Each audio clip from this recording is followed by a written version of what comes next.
పాడి పంటలే అన్నదాతలకు ఆదరువు, అందులోనూ పశువులంటే ఇంటి సంపద. అలాంటి మూగజీవాలకు కృతజ్ఞత చెప్పుకునే ఏకైక పండుగ కనుమ. కరువు కాటకాల్లోనూ కుటుంబ పోషణకు అండగా నిలిచే పశువులను అందంగా అలంకరించి పూజించడం ఇవాల్టి ప్రత్యేకత. కోడికూర, చిల్లుగారెలు కనుమ స్పెషల్ విందు భోజనాలు.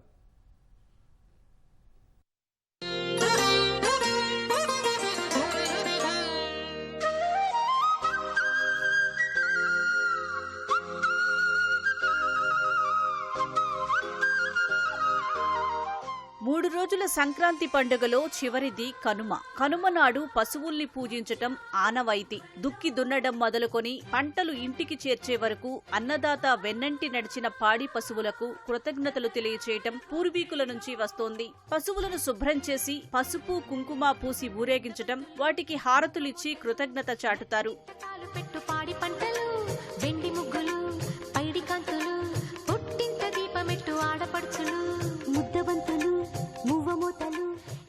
భోగి, సంక్రాంతికి సంప్రదాయ వంటలు ఆరగించే తెలుగువారు కనుమనాడు ముక్క ముట్టాల్సిందే. పైగా మినుము తినాలనే ఆచారము ఉంది. అందుకే ప్రతి ఇంట మినపగారెలు పొంగుతుంటాయి. కనుమ రోజున ప్రయాణాలకు ఫుల్ స్టాప్ పెట్టేసి ఇంటిల్లిపాది చికెన్, మటన్ తో కలిపి గారెలు లాగించేస్తారు. ఇక కనుమ మరో ప్రత్యేకత రథం ముగ్గు. ఉత్తరాయణ పుణ్యకాలంలో వచ్చిన సంక్రాంతి పురుషుడు అన్ని శుభాలను కలిగించాలని కోరుకుంటూ ఇంటి ముందు రథం ముగ్గులు వేస్తారు. ప్రతి ఇంటి ముందు వేసిన రథం ముగ్గుల్ని ఊరి పొలిమేర వరకు అనుసంధానిస్తారు.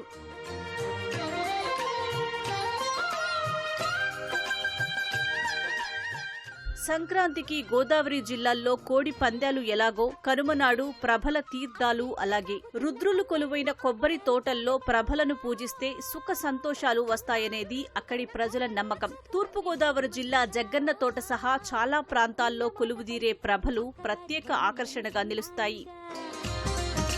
దేనికైనా సిద్ధమైన బావగారి పద్ధతేమో బసవన్నగా